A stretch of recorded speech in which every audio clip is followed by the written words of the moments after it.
أم كيف يرجو فضلك في عتقه منها فتتركه فيها؟ هيهات ما ذلك الظن بك ولا المعروف من فضلك ولا مشبه لما عاملت به الموحدين من برك وإحسانك، فباليقين أقطع لولا ما حكمت به من تعذيب جاحديك وقضيت به من إخلاد معانديك، لجعلت النار كلها بردا وسلاما وما كان لأحد فيها مقرا ولا مقاما. لكنك تقدست أسماؤك أقسمت أن تملأها من الكافرين من الجنة والناس أجمعين، وأن تخلد فيها المعاندين، وأن تجل ثناؤك قلت مبتدئا وتطولت بالإنعام متكرما، أفمن كان مؤمنا كمن كان فاسقا لا يستوون. إلهي وسيدي، فأسألك بالقدرة التي قدرتها وبالقضية التي حتمتها وحكمتها وغلبت من عليه أجريتها، أن تهب لي في هذه الليلة وفي هذه الساعة كل جرم أجرمت وكل ذنب أذنبت وكل قبيح أسررته وكل جهل عملت، كتمته أو أعلنت، أخفيته أو أظهرت، وكل سيئة أمرت بإثباتها الكرام الكاتبين الذين وكلتهم بحفظ ما يكون مني وجعلتهم شهودا علي مع جوارحي، وكنت أنت الرقيب علي من ورائهم والشاهد لما خفي عنهم، وبرحمتك أخفيته وبفضلك سترته، وأن توفر حظي من كل خير أنزلته أو إحسان فضلته أو بر نشرته أو رزق بسطته أو ذنب تغفره أو خطأ تستره، يا ربي يا ربي يا رب يا ربي يا ربي يا رب، يا إلهي وسيدي ومولاي ومالك رقي، يا من بيده ناصيتي، يا عليما بضري ومسكنتي، يا خبيرا بفقري وفاقتي، يا ربي يا ربي يا رب يا ربي يا ربي يا رب، أسألك بحقك وقدسك وأعظم صفاتك وأسمائك أن تجعل أوقاتي من الليل والنهار بذكرك معمورة وبخدمتك موصولة، وأعمالي عندك مقبولة حتى تكون أعمالي وأورادي كلها وردا واحدا، وحالي في خدمتك سرمدا، يا سيدي يا من عليه معولي، يا من إليه شكوت أحوالي، يا ربي يا ربي يا رب يا ربي يا ربي يا رب، قوي على خدمتك جوارحي واشدد على العزيمة جوانحي، وهب لي الجد في خشيتك والدوام في الاتصال بخدمتك حتى أسرح إليك في ميادين السابقين وأسرع إليك في البارزين، وأشتاق إلى قربك في المشتاقين، وأدنو منك دنو المخلصين، وأخافك مخافة الموقنين، وأجتمع في جوارك مع المؤمنين. اللهم ومن أرادني بسوء فأرد، ومن كادني فكد، واجعلني من أحسن عبيدك نصيبا عندك، وأقربهم منزلة منك وأخصهم زلفة لديك، فإنه لا ينال ذلك إلا بفضلك، وجد لي بجودك، وأعطف علي بمجدك، واحفظني برحمتك، واجعل لساني بذكرك لهجا، وقلبي بحبك متيما، ومن علي بحسن إجابتك، وأقلني يفرتي واغفر زلتي، فإنك قضيت على عبادك بعبادتك، وأمرتهم بدعائك، وضمنت لهم الإجابة.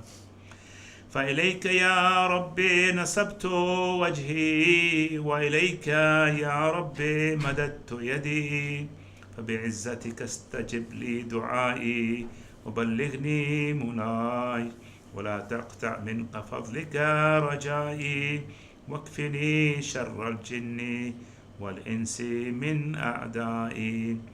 يا سريع الرضا، يا سريع الرضا، يا سريع الرضا، اغفر لمن لا يملك إلا الدعاء، فإنك فعال لما تشاء، يا من اسمه دواء وذكره شفاء وطاعته غنى، ارحم من رأس ماله الرجاء وسلاحه البكاء، يا سابغ النعم، يا دافع النقام، يا نور المستوحشين في الظلام، يا عالما لا يعلم. صل على محمد وآل محمد، وافعل بما أنت أهله، وصلى الله على رسوله والأئمة الميامين من آله وسلم تسليما كثيرا. اللهم صل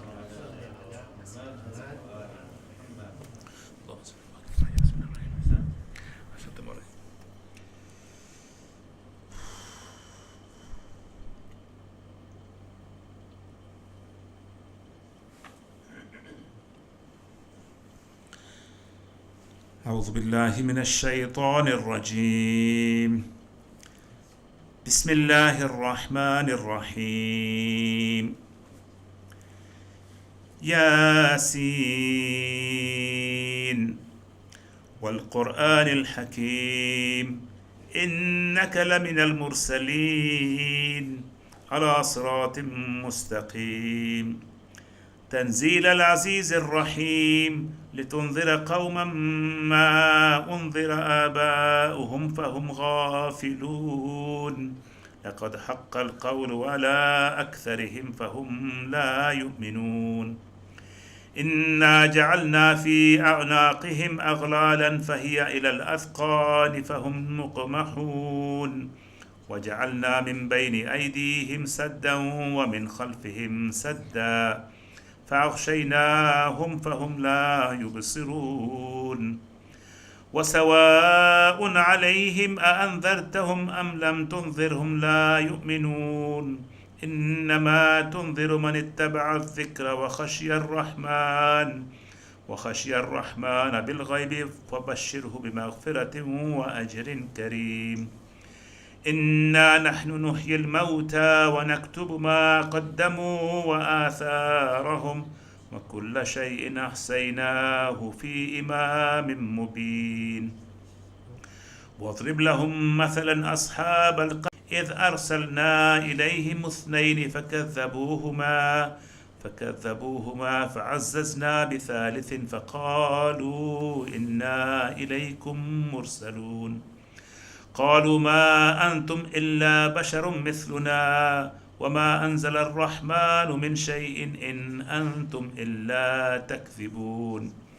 قالوا ربنا يعلم إنا إليكم لمرسلون وما علينا إلا البلاغ المبين. قالوا إنا تطيرنا بكم لئن لم تنتهوا لنرجمنكم وليمسنكم منا عذاب أليم. قالوا طائركم معكم أئن ذكرتم بل أنتم قوم مسرفون. وجاء من أقصى المدينة رجل يسعى قال يا قوم اتبعوا المرسلين اتبعوا من لا يسألكم أجرا وهم مهتدون وما لي لا أعبد الذي فطرني وإليه ترجعون أأتخذ من دونه آلهة آلهة إن يردني الرحمن بضر لا تغني عني شفاعتهم شيئا ولا ينقذون إني إذا لفي ضلال مبين إني آمنت بربكم فاسمعون قيل ادخل الجنة قال يا ليت قومي يعلمون بما غفر لي ربي وجعلني من المكرمين وما أنزلنا على قومه من بعده من جند من السماء وما كنا منزلين إن كانت إلا صيحة واحدة فإذا هم خامدون يا حسرة على العباد ما يأتيهم من رسول إلا كانوا به يستهزئون ألم يروا كم أهلكنا قبلهم من القرون أنهم إليهم لا يرجعون وإن كل لما جميع لدينا محضرون وآية لهم الأرض الميتة أحييناها وأخرجنا منها حبا فمنه يأكلون وجعلنا فيها جنات من نخيل وأعناب وفجرنا فيها من العيون ليأكلوا من ثمره وما عملته أيديهم أفلا يشكرون سبحان الذي خلق الأزواج كلها مما تنبت الأرض ومن أنفسهم ومما لا يعلمون وآية لهم الليل نسلخ منه النهار فإذا هم مظلمون والشمس تجري لمستقر لها ذلك تقدير العزيز العليم والقمر قدرناه منازل حتى عاد كالعرجون القديم لا الشمس ينبغي لها أن تدرك القمر ولا الليل سابق النهار وكل في فلك يسبحون وآية لهم أنا حملنا ذريتهم في الفلك المشحون وخلقنا لهم من مثله ما يركبون وإن نشأ نغرقهم فلا صريخ لهم ولا هم ينقذون إلا رحمة منا ومتاعا إلى حين وإذا قيل لهم اتقوا ما بين أيديكم وما خلفكم لعلكم ترحمون وما تأتيهم من آية من آيات ربهم إلا كانوا عنها معرضين وإذا قيل لهم أنفقوا مما رزقكم الله قال الذين كفروا للذين آمنوا ونطعم من لو يشاء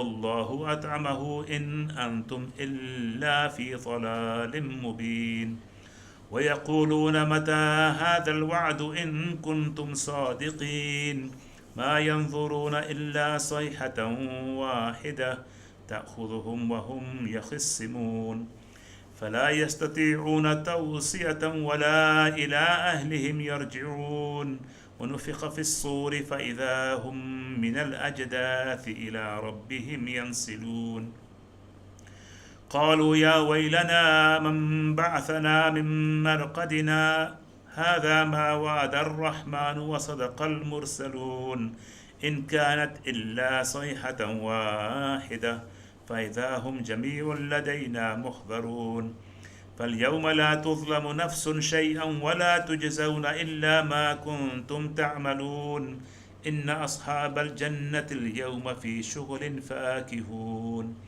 هم وأزواجهم في ظلال على الأرائك متكئون لهم فيها فاكهة ولهم ما يدعون سلام قولا من رب رحيم وامتازوا اليوم أيها المجرمون ألم أعهد إليكم يا بني آدم ألا تعبدوا الشيطان إنه لكم عدو مبين وأن اعبدوني هذا صراط مستقيم ولقد أضل منكم جبلا كثيرا أفلم تكونوا تعقلون هذه جهنم التي كنتم توعدون اصلوها اليوم بما كنتم تكفرون اليوم نختم على أفواههم وتكلمنا أيديهم وتشهد أرجلهم بما كانوا يكسبون ولو نشاء لطمسنا على أعينهم فاستبقوا الصراط فأنا يبصرون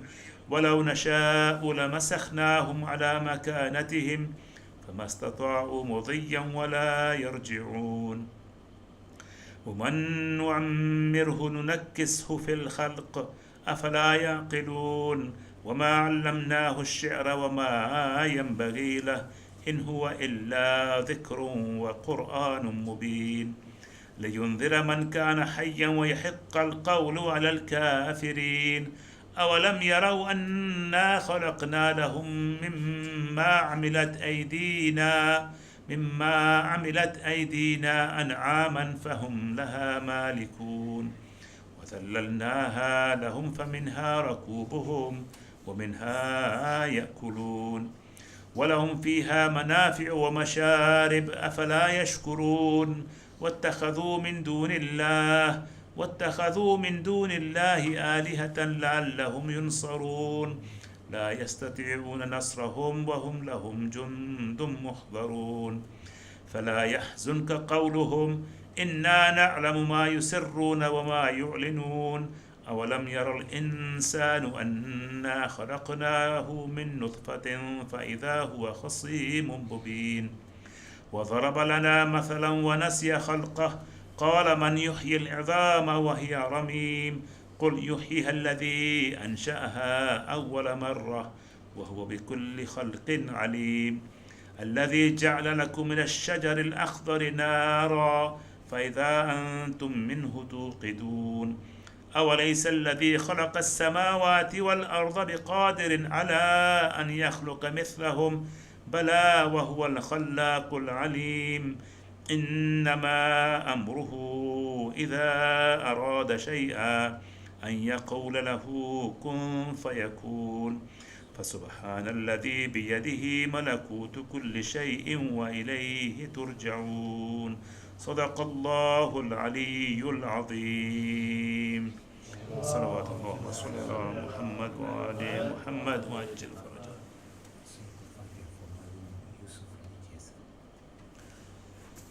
May we recite Surah Al-Fatiha for Marhum Yusuf Ali Jesse, inshallah. Al-Fatiha. اللهم صل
to come in. You're welcome into the Salah area so we can have our joint program inshallah. Sallu ala Muhammad wa ali Muhammad.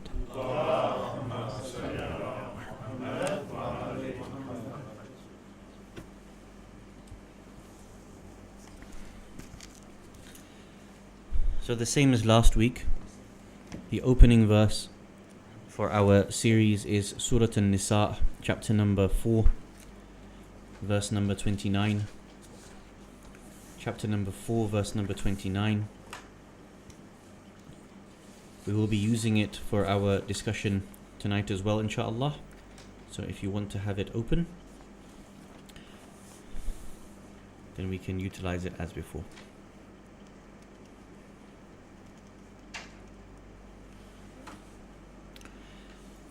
For the love of our Holy Prophet, let us have a loud salawat ala Muhammad wa ali Muhammad. Allahumma salli. A'udhu billahi minash shaitanir rajim. Bismillahir rahmanir rahim. Alhamdulillahi rabbil alameen. Alhamdulillahi alladhi hadana li hadha wa ma kunna linahtadiya lawla an hadana Allah. Wassalatu wassalamu ala ashrafil anbiya'i wal mursaleen.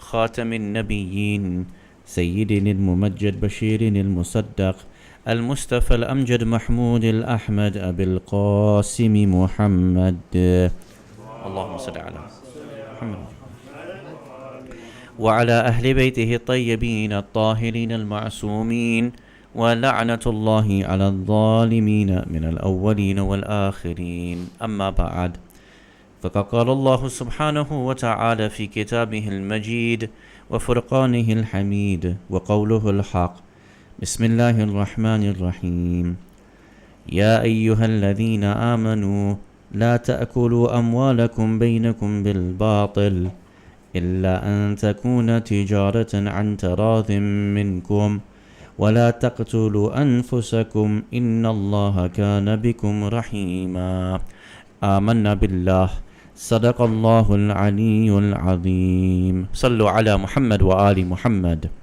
اللهم صل على محمد وآل Awaited Savior of Humanity, Imam al-Mahdi alayhi salam, my respected teachers, elders, brothers and sisters, Assalamu alaikum jami'an wa rahmatullahi wa barakatuh. Tonight we continue in our the second part of our series looking at Islamic business laws and the rules of fiqh al-uqud, those contracts that we get into in our lifetime, whether it be a contract as an employer or as an employee, or whether it is going to be a marriage contract, be you a man or a woman. All of these come under fiqh al-uqud and the types of contracts that we will enter into. Last week, by virtue of introduction, we covered the following points. Number one, the importance of this subject, and where in the Quran and Ahadith Allah subhanahu wa ta'ala, Ahlul Bayt alayhimus salam, have spoken about the importance of this particular subject matter. We also mentioned that the opinion of our Maraja al-Kiram is that for some it is mustahab for us to be able to learn these rules for ourselves, and for others it is wajib for us to learn these rules. For example, Ayatollah Sayyid Ali Hussein As-Sistani, may Allah preserve him, in his Risala Amaliyah, he states that it is recommended to learn these laws, but if these laws that you and I face on a daily basis, we fear out of ignorance of a law that is upon us, we will enter into a haram act, then it becomes wajib for us to be able to learn these laws. Ayatollah Nasir Makarim Shirazi, may Allah protect him, he said no, it is not just if you fear falling into sin, rather all of these laws that affect you and I on a daily basis relative to our work, relative to our field, relative to our speciality, we are obligated to learn those particular rulings. And so we can see the importance of this subject matter. We then talked about 3 categories of rulings. Who can remember the 3 different categories of rulings? What was the first category of ruling?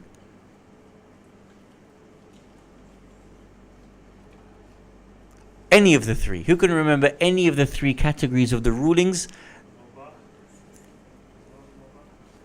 So, technically, yes, there are some rulings that will be mubah, but we categorized 3 types of rulings where we said some rulings, the maraji' will say something, some they won't say something. So the first category of ruling are those in which you and I are free to be able to make whatever contracts we want. We're completely free.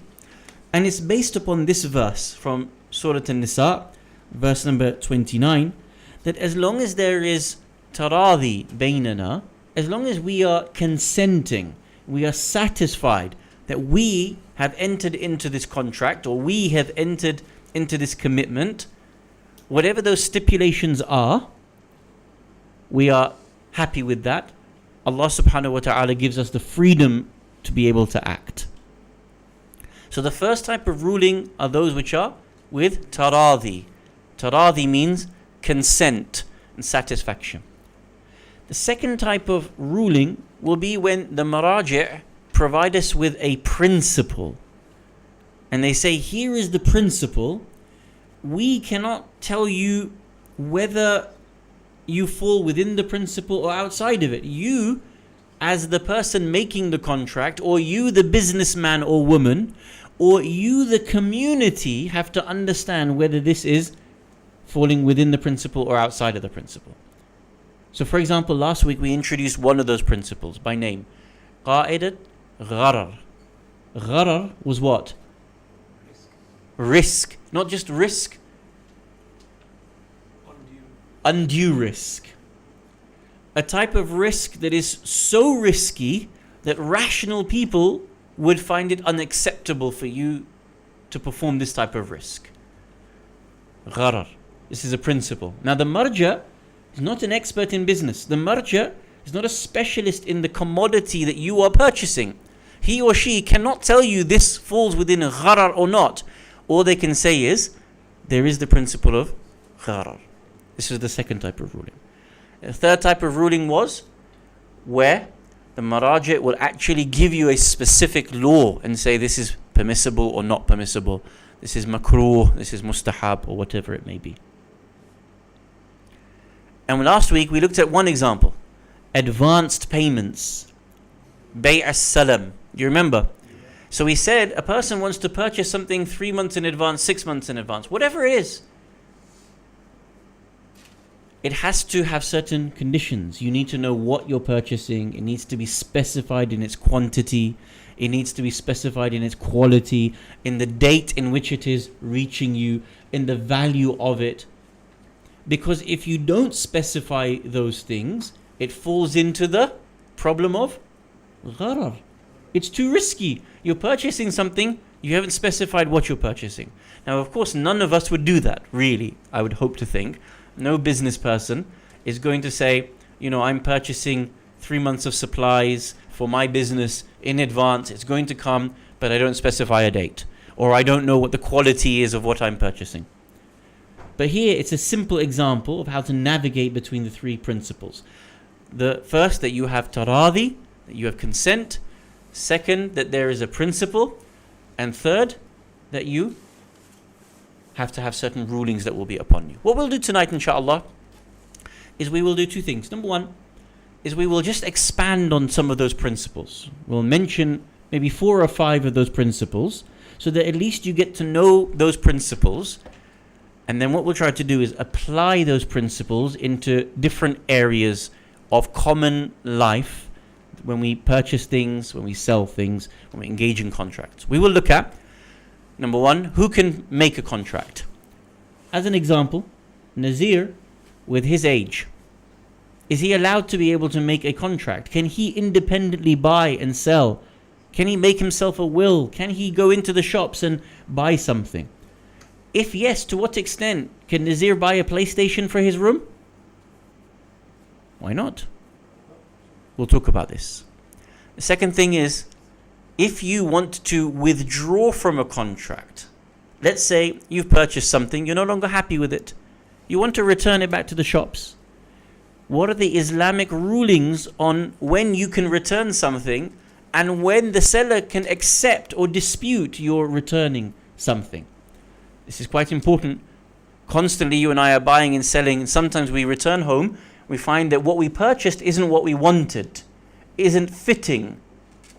We were promised something different, or I just don't like the item anymore. Some of us, we buy 4 or 5 things from Amazon, we want to test it out, we decide which one is the right one for us, we return 4 of them. Does Islam permit this? Can you return like this? We'll talk about this. And then inshallah we'll talk about what your contracts can and cannot be made up of. So hopefully we'll get through all of that tonight. It shouldn't be too long. But we need to start with 4 or 5 principles that will allow us to navigate those topics. Because once you know what Quran and Ahlul Bayt alayhimus salam have stipulated about principles, some of these masail become much easier. You go back to the principle answers your question for you in the majority of the time. Where it doesn't, it requires marja maybe to tell us the specific ruling. We'll try to look at some of those as well, time permitting, across our time for the next half hour inshallah. Let us begin with a salawat ala Muhammad wa ali Muhammad.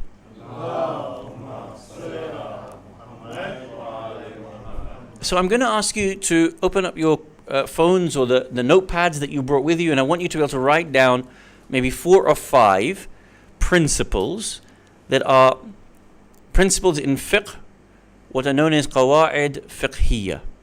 These are specifically principles that run through all the chapters of mu'amalat and uqud, all the chapters of contractual law that have come to us from Ahlul Bayt alayhimus salam, and that our maraji' will go back to when they have to deal with a mas'ala. And so they will teach you this, or the books will teach you this, in order to be able to navigate your own business transactions.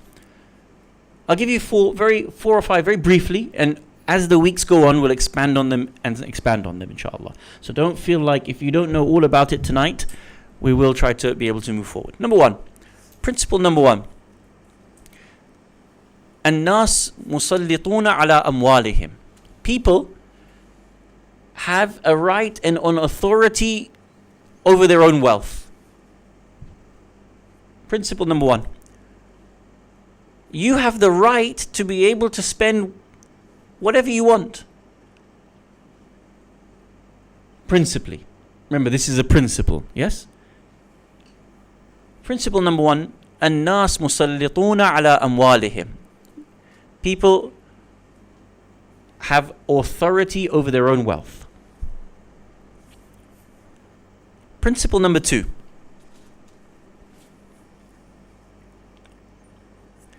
كل شيء حلال حتى تعرف أنه حرام. Everything is halal until proven haram. If you want to purchase something, the principle is it's halal. It's permissible for you to purchase it until you have knowledge, ilm, proof to say otherwise. Remember, these are principles.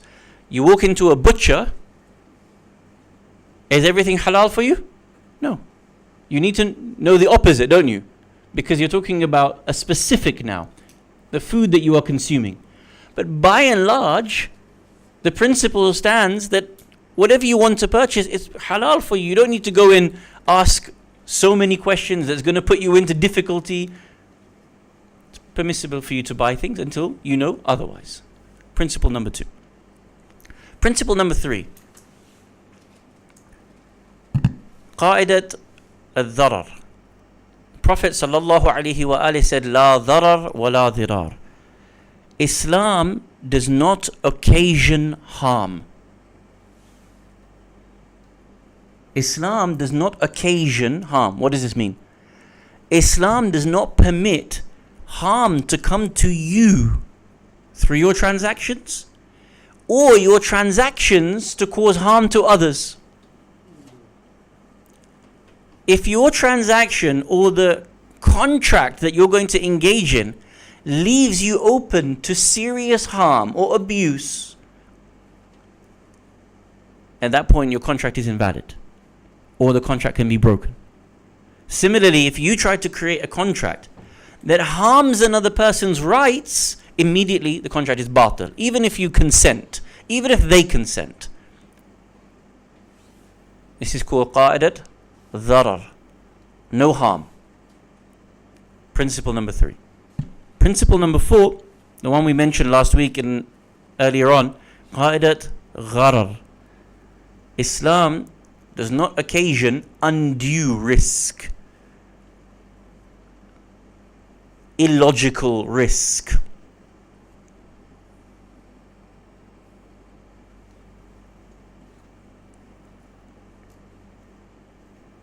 And last, for the time being, for tonight's introduction, 5th principle, كل ما يوافق مع القرآن والسنة فهو جائز. Whatever corresponds with the Quran and Sunnah, it is permissible for you. كل ما يوافق مع القرآن والسنة فهو جائز. Which obviously you can infer the opposite. Anything that goes against the Quran or against the Sunnah, it is haram for you.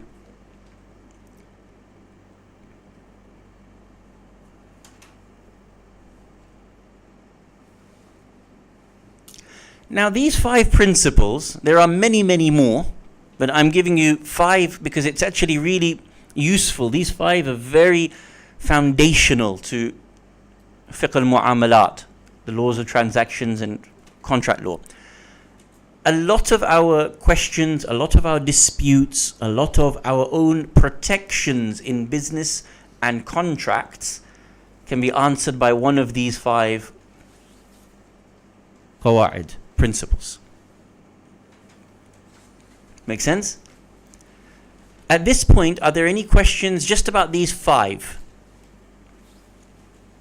It's 2 is not clear, like regarding the halal, if you go in the shop to buy anything or you do some dealings, so how it's halal? Ahsant. Okay, so principle number 2. كل شيء حلال حتى تعرف أنه حرام. Everything is halal until you know otherwise. This is a hadith of our 6th Imam, Jaffer Ladak, salawatullah wa salamuhu alayh. Allahumma salli ala. Which is considered by all fuqaha to be sahih, and everybody is in agreement that it is a principle in fiqh al-uqud. It's a very nice question. The principle is that, imagine you want to purchase any item. I walk into a shop, I see an item, and I want to be able to purchase it. Or I'm in the shop and I want to sell the item. It's a pair of speakers. Speakers often are used for music. So for example, you work in a shop that looks after cars, fixes up cars, puts in stereos, puts in speakers. Just as an example. You see a youth walk in. Person says, I want to buy this stereo system. Immediately in your and my mind is, brother's going to be playing some banging reggae. Yeah? And he's going to use it to pick up all the chicks, and you know, what's he going to do with it? And in your mind, can I sell this to him? He doesn't look kosher. Are you allowed to sell it to him? Go back to the principle. كل شيء حلال حتى تعرفوا أنه حرام. It is permissible for you until you know and prove otherwise. Now, if you know that this guy is a well-known gangster that normally would probably try to, I don't know where I'm going. They try to sell things. He tried to rip you off, and he tried to, I don't know. He wants to be able to purchase a load of equipment from you, and he's well known that he's going to, ship it out illegally to, Africa. Then what? Is it halal or haram upon you? Which one? Haram. Why? Because you know that he is engaged in haram act. So with the knowledge that is present in front of you, you don't need to do any more investigation into your situation. If there is new situation, new knowledge that comes to light that changes what you know, then that information is admissible. You have to factor it into your situation. But principally, whatever you know at the time of your purchase is sufficient for your knowledge as to whether this action is halal or haram for you. But then we mentioned that when it comes to purchasing food, you know that there are certain types of food that are haram for you. You have to make sure that that food doesn't contain something haram for you. So that's when the principle differs. But in other contracts, as long as you are, as far as your knowledge goes, that this action is halal, it's sufficient for you. You don't need to investigate it any further. Does that make sense? Yeah, it's a bit of an example, but you get the example that I'm trying to use, inshallah. Any other questions on these 5 qawa'id fiqhiyya? If any come to your mind later, you can always put it on the menti or ask it as you feel comfortable later on, inshallah. So, these are 5 principles that we can use that help us to be able to navigate. And all of these come from statements of Ahlul Bayt alayhim wassalam. So, it's easy for us to verify them, but it's also very logical about these particular principles in mu'amalat, in transaction laws. So now, if you want to open your phones, whoever wants to read from their phones, we sent through 3 chapters that we're going to be studying briefly from the work of Ayatollah Sayyid Fadil Husseini Milani, may Allah preserve him, and the book that we are studying in this course, Islamic Commercial Law by Sayyid Milani. So it might be a little bit difficult for you to read on your phones, but it's there for you as reference. But we're going to talk about it and try to apply these 5 different qawa'id fiqhiyya as much as we can, very, very briefly.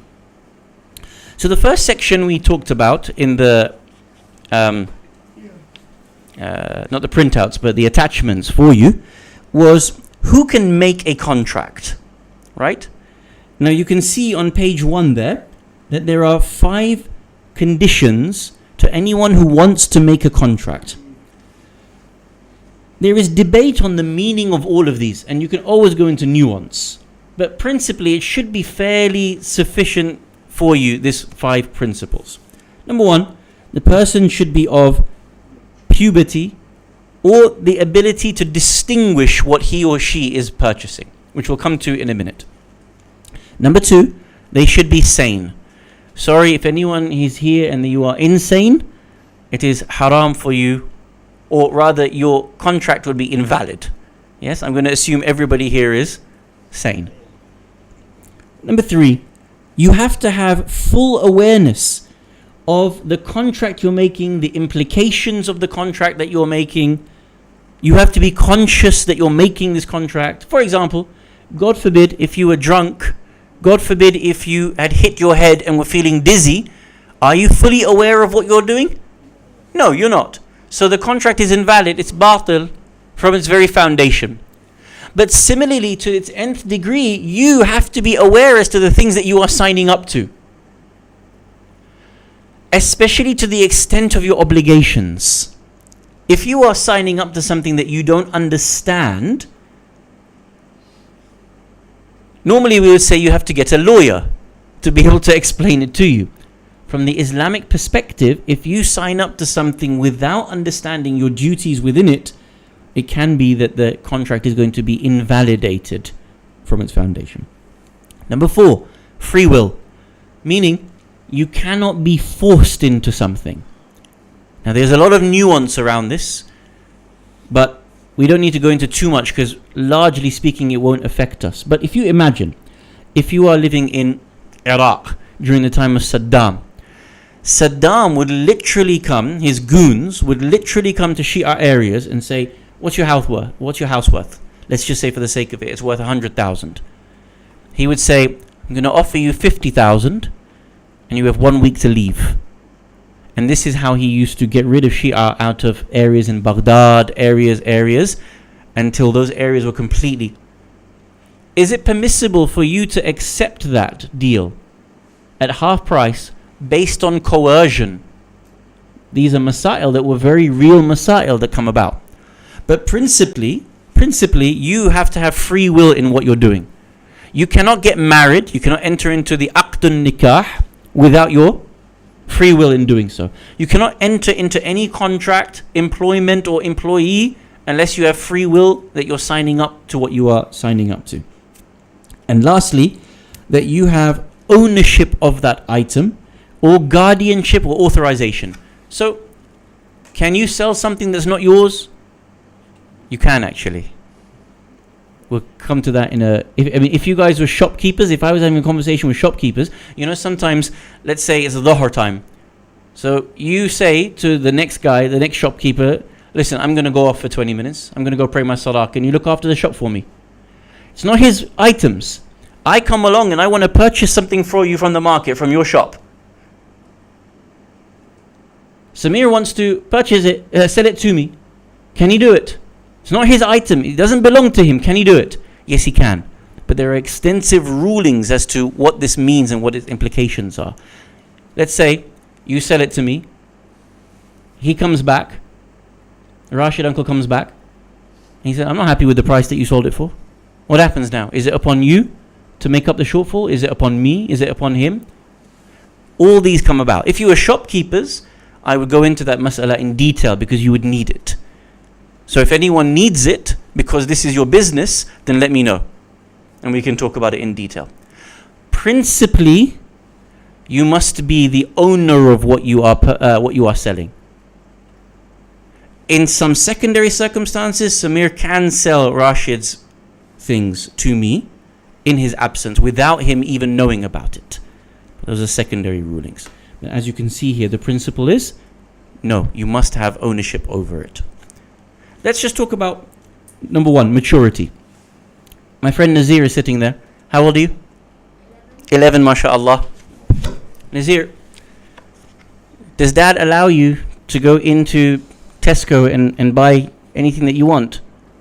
Yeah? Yeah? That's interesting. Oh, it's a change. Dad's nudging him. No, say no. Huh? No, you can tell us. It's okay, honestly. Waitrose, yes. Do you go into Waitrose and purchase anything? Mercedes. Let me give you an example. Have you ever gone into Waitrose and purchased a chocolate for yourself? No, not in Waitrose. He's going to be a lawyer when he grows up. That kind of answer. Have you ever gone into a shop and bought yourself anything? Yeah. What have you bought? What's the last thing that you bought?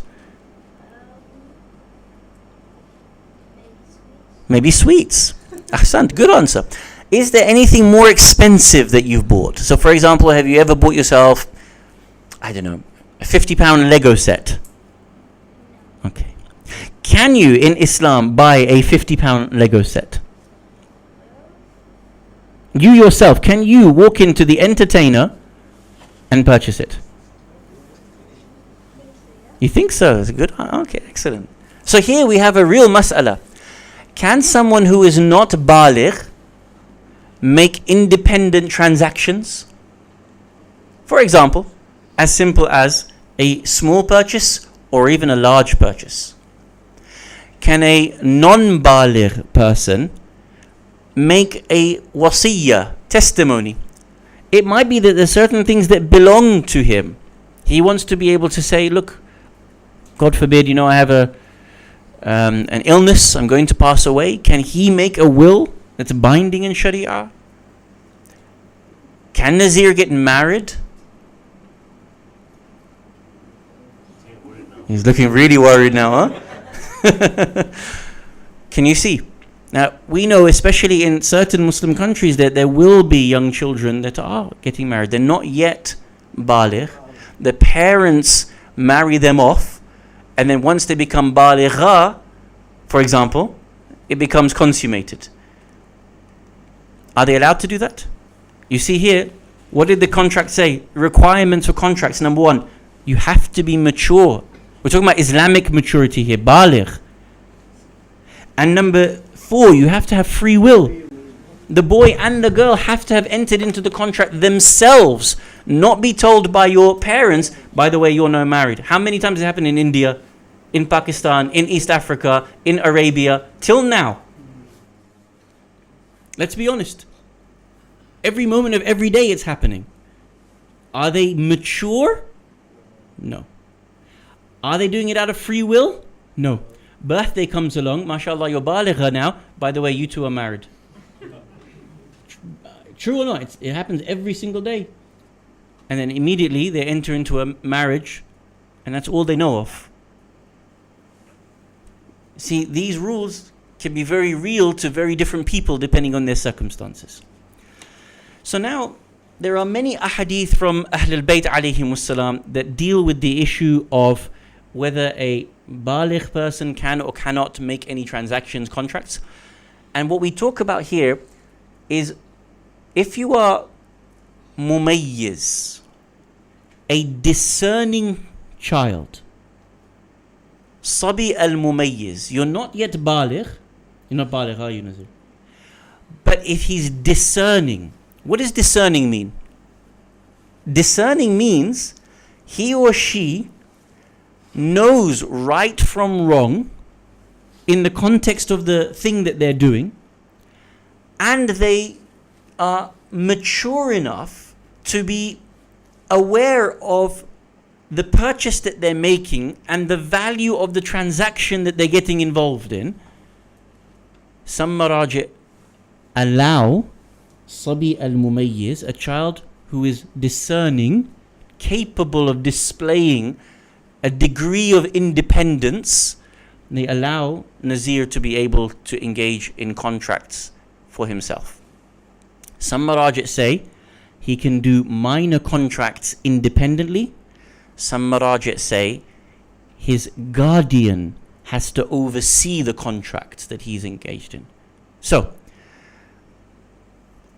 Rasul pulls up to the petrol station. Nazir wants to go and buy a chocolate.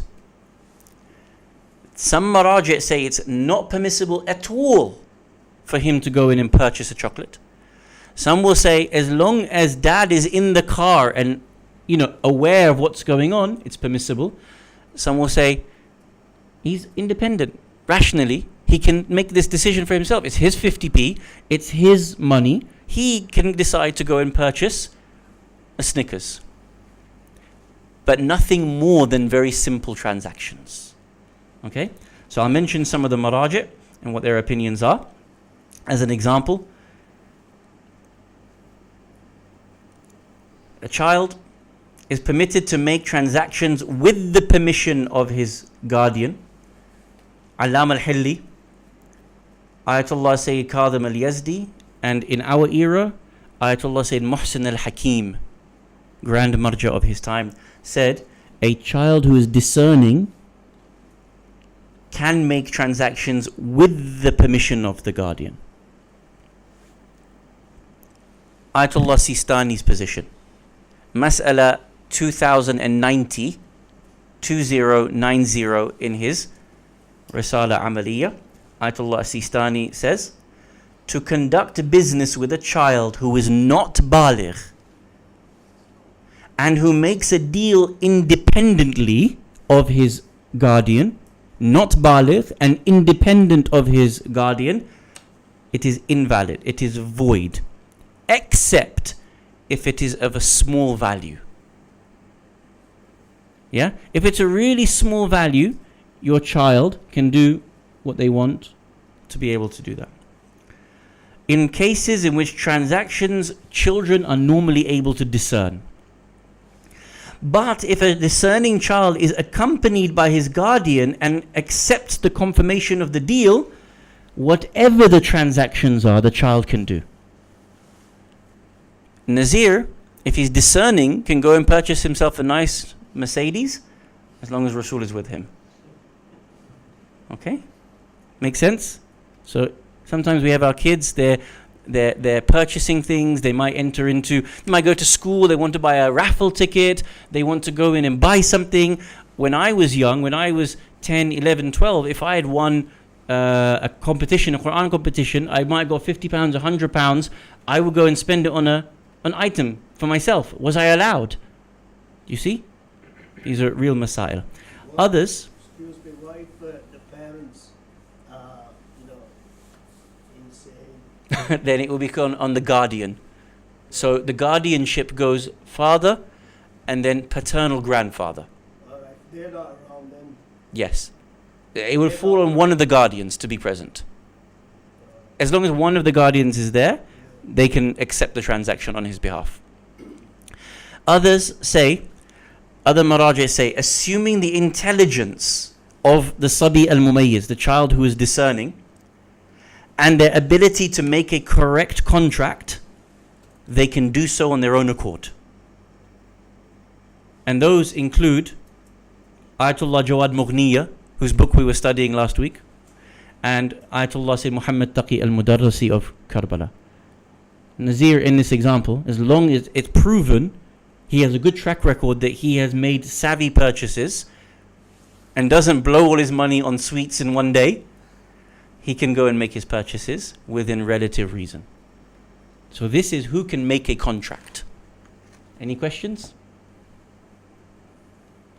Fairly simple? Good. Let's skip to the next part, inshallah. So in the next part of your slides, in the next part of your the printouts that we sent, it comes to circumstances in which you can withdraw from a contract. Khiyar literally means choice. In this context, it means that you have a choice to withdraw from contract. You purchase something, you're engaged in a contract. When are you allowed to be able to withdraw and not? The reason why this is important is in certain circumstances, there are contracts which are called aqdul lazim. Lazim means compulsory. It's compulsory for you to fulfill this contract. In other cases, Sharia has what is known as aqdul jaiz. It's jaiz for you to withdraw from those contracts. If you have aqdul lazim, are you allowed to withdraw? And if so, in which cases are you allowed to withdraw? Now, let's imagine you and I, we make a purchase and a sale. I walk into your shop, I buy from you a TV. This is aqd lazim. It's both sides. You've agreed to sell me the TV, I've agreed to purchase the TV. It's lazim. It's compulsory upon us to fulfill the contract. But what happens if I'm not satisfied with the product? This is when you are allowed khiyar, to withdraw from the contract. You can go back to the Muslim owner and say, there's something wrong with this TV. I didn't agree to this purchase in this way, therefore I want my money back. Can he or she say no? It depends on whether you have met the requirements to prove as to why you are dissatisfied with the purchase. Let us mention it very briefly. It's quite simple, but you'll see it here. Number one, if you have been overcharged, khiyar al-ghaban. Ghaban, in my language, I would translate as being cheated. Overcharging is a relative concept, isn't it? Right now, I feel like I'm being overcharged when I go and get petrol. Can I go back to Shell and go, no, I'm not happy with this now. I'm not paying 175. If you walk into at local Tesco's, sometimes things can be 50, 100% more expensive, can't they? You want to buy, let's say last minute you go buy some apples. You're like, whoa, this is well expensive. But you need it because you got guests coming over now. Have they overcharged you? They have.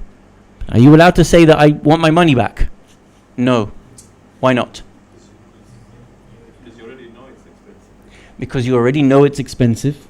And because the urf we have commonly come to accept that when you purchase something from a Tesco Express, there's going to be a 60% surplus upon it. So in that context, you're willing to accept 60% on top of the regular price. But if I sold you a house at 60% over, that would definitely be overcharging you. And it would be unacceptable normally in the eyes of the urf, in the eyes of the common people. So overcharging here has to be relative. If you feel you've been overcharged, it has to be on the condition that it actually within the urf is considered to be overcharging. Have a read in the paragraph. 2 circumstances may apply with regard to being overcharged. 1, the difference between the price charged and the current market value, whether it's substantial or not, or whether it's just a negligible amount that you are being overcharged. Have a look at the next page, page 84 in your printouts. Second paragraph. The above ruling that you can withdraw from your contract when you're being overcharged is based on the principle Islam does not occasion harm. What was the principle? La dharar. Islam does not allow harm to come to you. If you're being overcharged such that it's going to harm your pocket or be unfair upon you, you're permitted to be able to go back and say, being overcharged here, I withdraw from the contract, I want my money back. Now that's quite obvious, no one's going to dispute that, that's normal. But have a read of the next paragraph. This is very interesting in how we need to navigate business laws and business ethics amongst ourselves. During the life of the Prophet Muhammad sallallahu alaihi wasallam, some traders tried to meet caravans bringing goods prior to their arrival into the city. So for example, there was caravans coming. They used to go out of Medina, meet the caravans 100 miles outside so that they could purchase things. What would happen?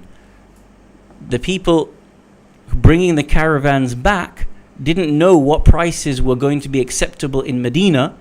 The traders used to undercut what would be happening in Medina by so much that it wasn't fair on the traders and it wasn't fair on the people in Medina. The Prophet prohibited this action because you've undercut people so much that he stopped that transaction from being halal. This is very important. Sometimes it's overpriced and sometimes it's so undercut that harm is being done. Now normally, good business people feel like if I can get a deal out of this, I'm on to a winner. Islam doesn't allow that in this context. If you are overcharging someone so much, or you are undercharging someone so much, and harm is going to occur in either context, that aqd is batil in the eyes of Islam. I'll give you a practical example of how this becomes real. Imagine you are doing private work, private dentistry work, and you're a specialist, or sometimes you might be a plastic surgeon. The work that you're doing is so specific, so particular, you might be the only specialist in town. No one else can do it. So you have the right to charge whatever you want. Allowed or not allowed? Allowed or not allowed? Not allowed. Why? Qa'id ad-dharar. Islam does not permit harm to come to people. Let's say you are in a position where you can, you're dealing with insurance or you're dealing with the NHS. So you're able to charge whatever you want. If it's unreasonably high, higher than what the urf would accept as a reasonable amount, it's haram for you. That money is not permitted for you. I'll give you a practical example. If Akil was here, it would be really useful. Akil is doctor. Hospital says, if you don't, we need a locum. We need someone to come cover for us. He says, no problem, I'll come tonight. £150 an hour. His normal, I'm sorry because it's personal, but it's known what locums get paid, right? Let's just say £60 an hour. So normally he can raise it. He can go, you know what, tonight, £70. Acceptable or not? Acceptable. So small increase, relative. £80 an hour, allowed or not? £90 an hour, allowed or not? £150 an hour, allowed or not? Can you see? It's actually a real thing. It's very easy for anyone in business to be able to charge more than is required, than is normal. And similarly, you can undercut someone else in business so much that it causes another person harm. The Prophet said, La dharar wa la dhirar. You are not allowed to cause harm to yourself or to others. In that case, it will become batil. So, can Dr. Aqil charge £150 an hour? Nodding his head, yes. What would it be based on? Whether the urf accept it, whether the emergency is normal that it would allow such an extensive rate, hourly rate, or whether it doesn't cause harm or not. Does the NHS have the budget for it? Can you see? Those sorts of questions would be the questions that have to be asked and whether he can ask. Someone might be a plumber. You know, Christmas Day, he gets called out. Can I charge £100 an hour? Any of you plumbers here? And then there's many more khiyar. You can read it in your own time. Does this khiyar, if you want to withdraw from a contract, you've been overcharged, can you do it immediately or do you have to wait? Are you allowed to wait? How long are you allowed to wait? The answer is mentioned.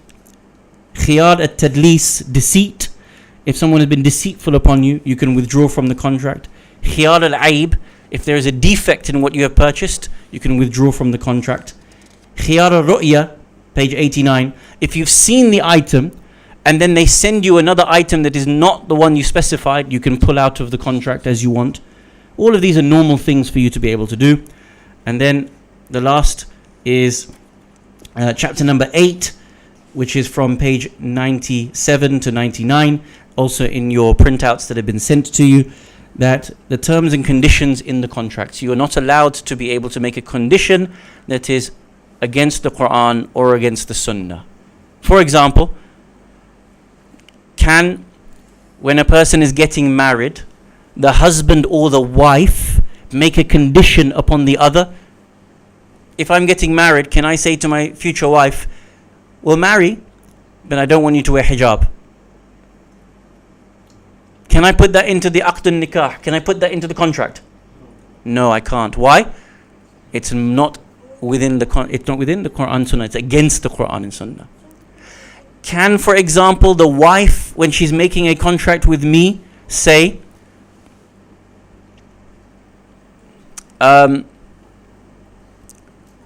whatever, can the wife say, I only ever want to be able to live in Leeds?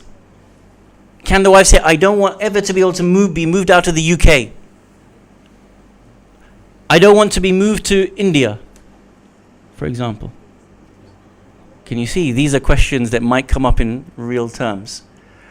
Anything that is against the Quran and Sunnah is not permitted. And many times you can see that even the author puts certain examples when people do put things down. For example, in page 98 of your book, point 1.1, it is not acceptable for a husband to stipulate conditions to obviate his contractual obligations. Husband says, we'll marry, but I don't want to have to pay any of the nifaq. I don't want to have to look after you. I don't want to be able to have to put a roof over your head.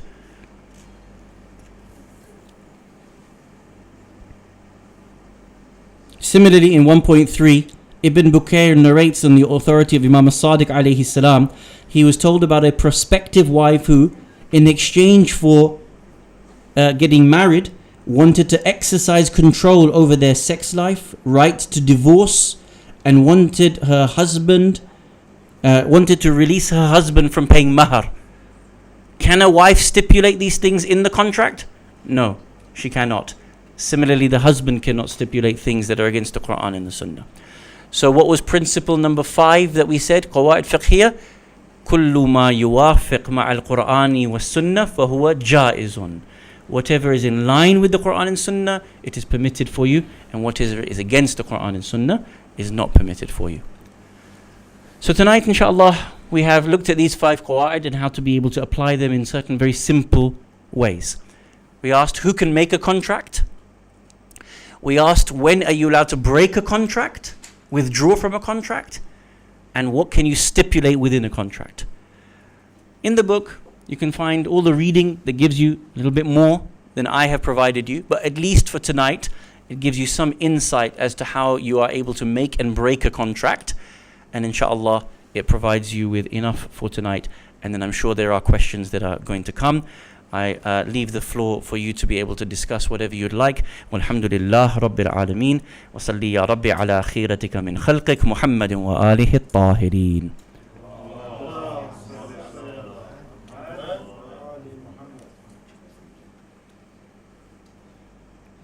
So, I don't know if any questions have come through on Menti or In Sayyid Sistani's ruling, how much is a small transaction? What's the definition of small? Bismillah ar-Rahman ar-Rahim. In Sayyid Sistani's ruling, how much is a small transaction? Small transaction is defined by the urf.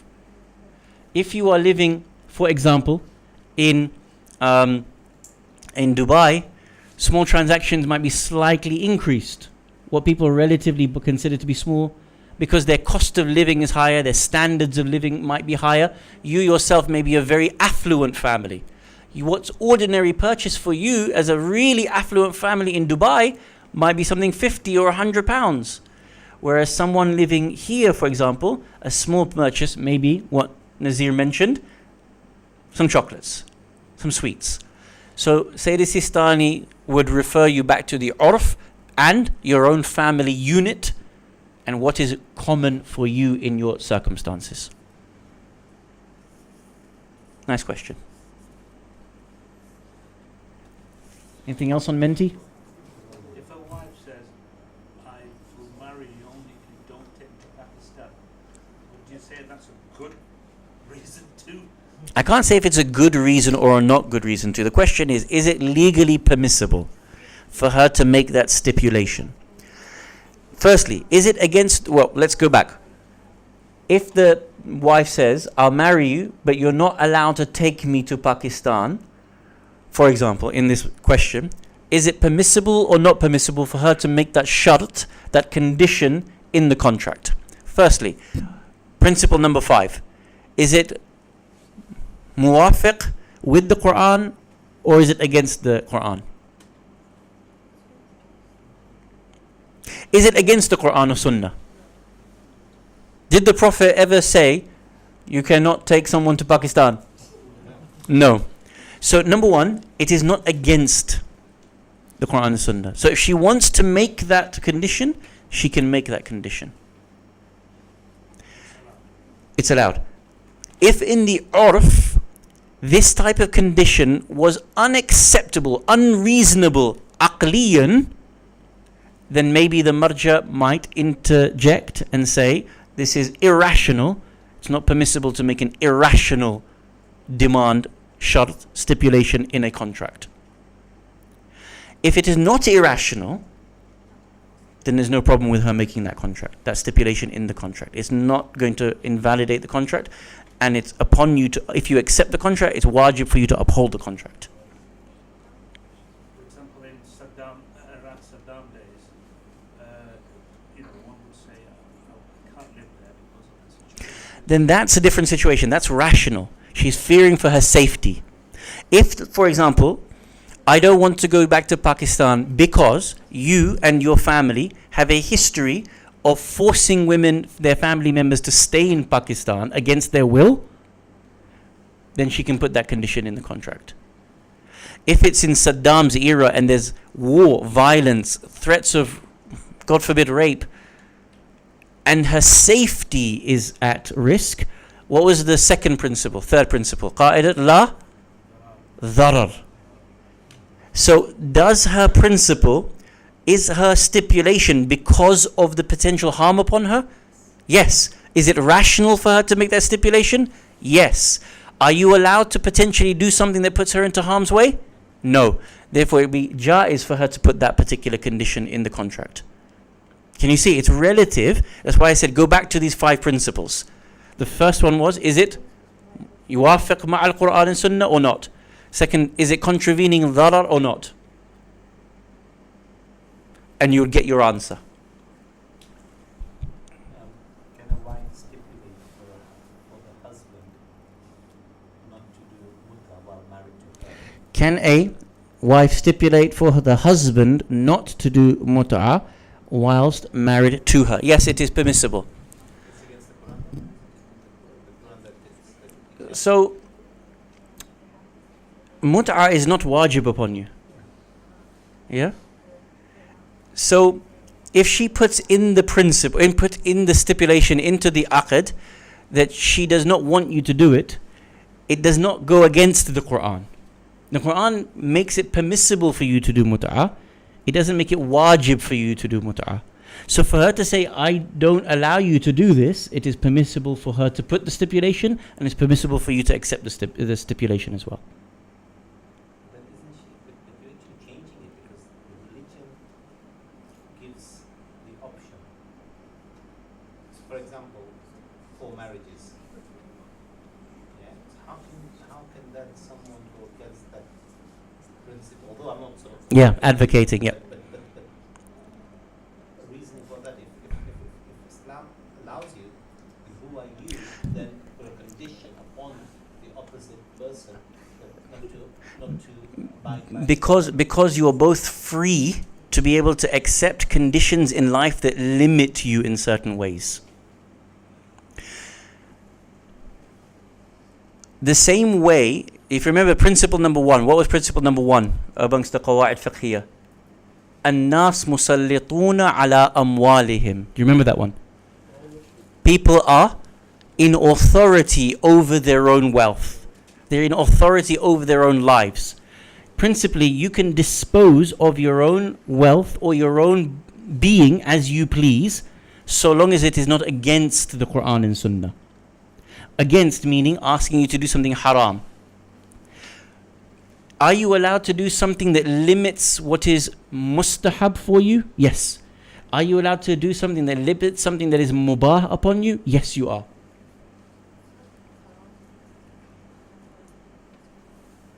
the final question. Does that answer your question, yeah? That's why it's allowed in the contract. What is urf? What is urf? Nice question. Urf is the common practice of intelligent people. Normal, intelligent, rational people, and their practice in a locality is what is known as urf in Islam. So in this context, whatever is normal within our society in Leeds or in Britain, that would be considered the urf. So if I give you a simple example,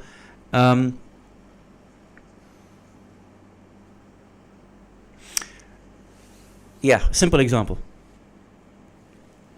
For husbands, it is wajib for you to do infaq, wajib nafaqa, for you to look after the needs of your family members, correct? It's wajib upon all husbands to do that. Everybody knows?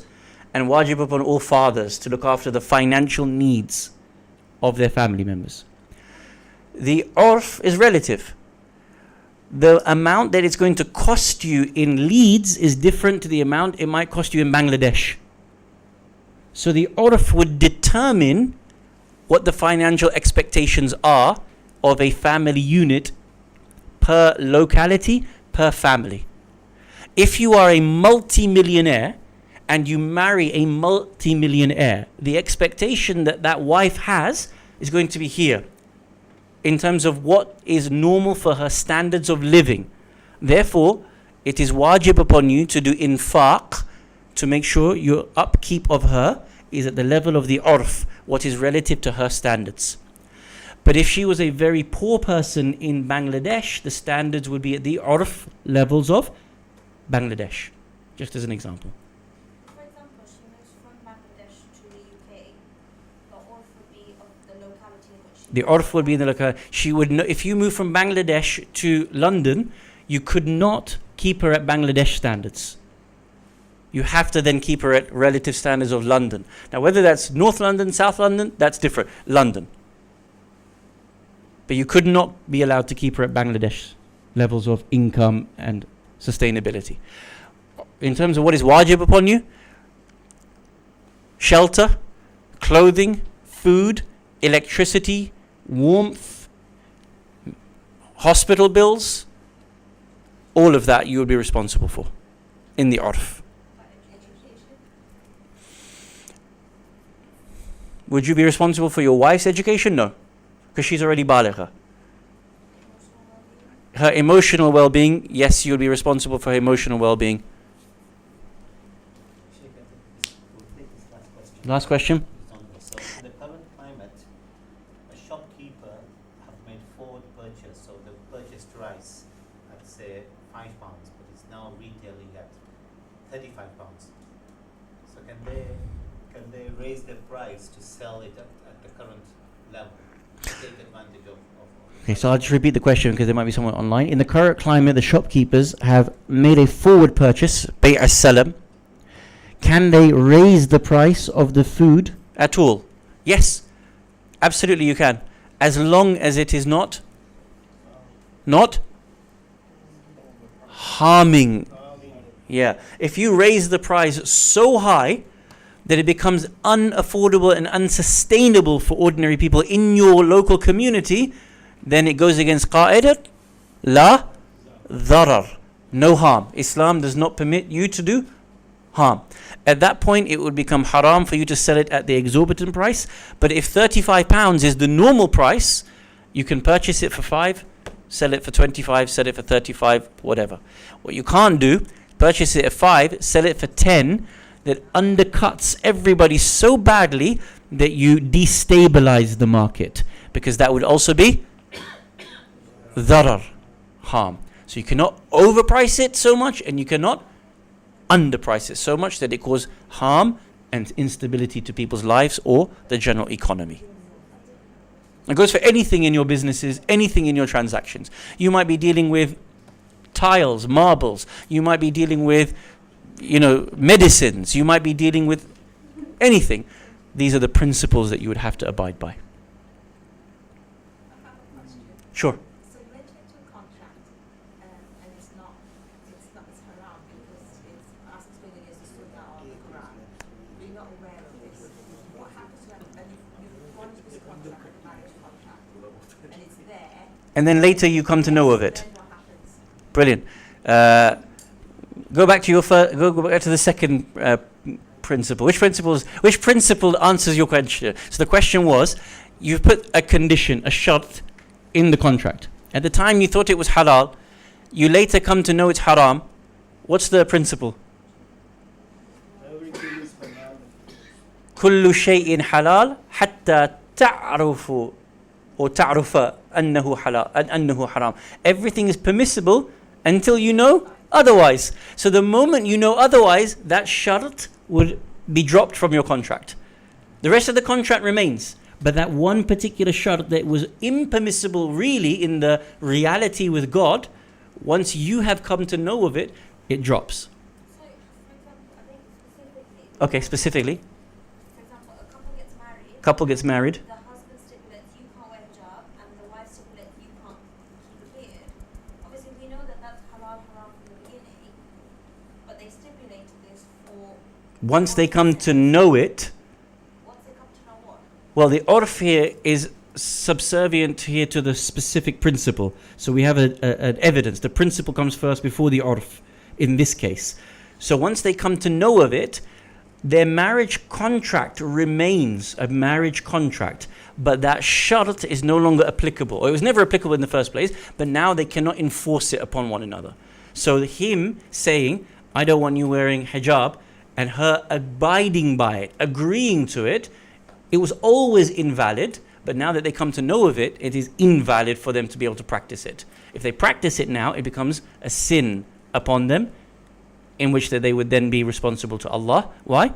كُلُّ مَا يُوَافِقْ مَعَ الْقُرْآنِ. Contracts can only be in accordance with the Quran and not against the Quran and Sunnah.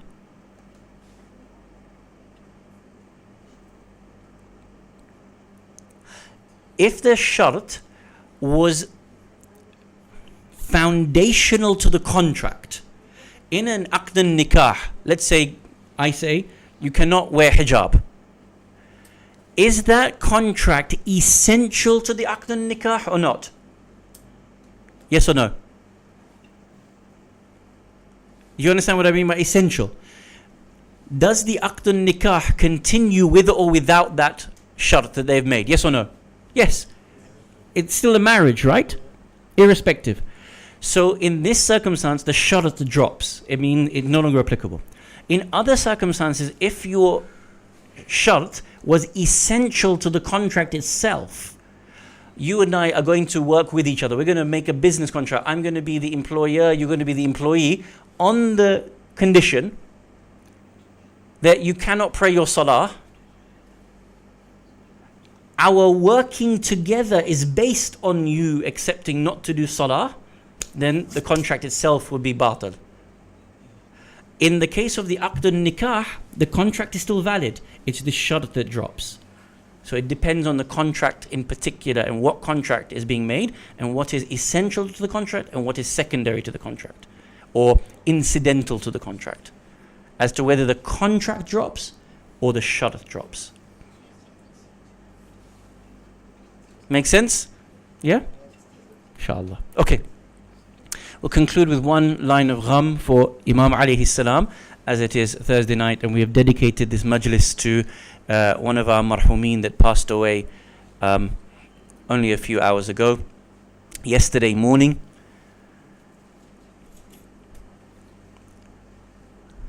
We are told by some of our scholars, Sayyida Zainab alayhi salam put a contract in her aqd al-nikah with her husband, Abdullah bin Ja'far, and said that when Imam al-Hussein alayhi salam rises, I am allowed to be able to leave to go and assist Imam al-Hussein alayhi salam.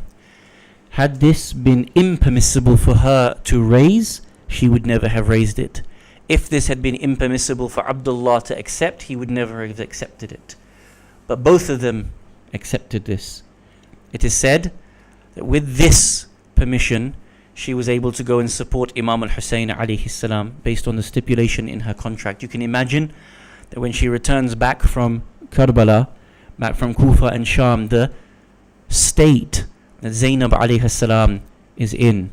As she enters into her house, it is said that her husband calls out and says, "Oh lady, it is improper for you to be in this house." She immediately responds by saying, "Oh my husband Abdullah, do you not recognize your beloved Zainab?" Zainab's state had changed. Her back had become bent. Her face had changed with the amount of grief and the weakness that she had undergone. And you can imagine what Abdullah must have felt like when he recognized his beautiful wife Zainab alayhi salam in that moment. Ala la'natullahi ala al-qawmi al-zalimin. وسيعلم الذين ظلموا أي منقلب ينقلبون إنا لله وإنا إليه راجعون. We ask Allah subhanahu wa ta'ala to hasten the appearance of Imam al-Mahdi alayhi salam, to allow us to be alongside him at all times in our life and in our death. Ya Allah, there are many people around the world going through such desperate times. Aid them bihaqqi Sayyida Zainab alayhi salam. And we ask you, Ya Allah, help us to be able to fulfill our contracts in the best of ways, and help us to be able to learn the laws that are upon us. Walhamdulillah Rabbil Alameen. Wa salli ya Rabbi ala Muhammadin wa alihi at-tahirin. Wa alihi.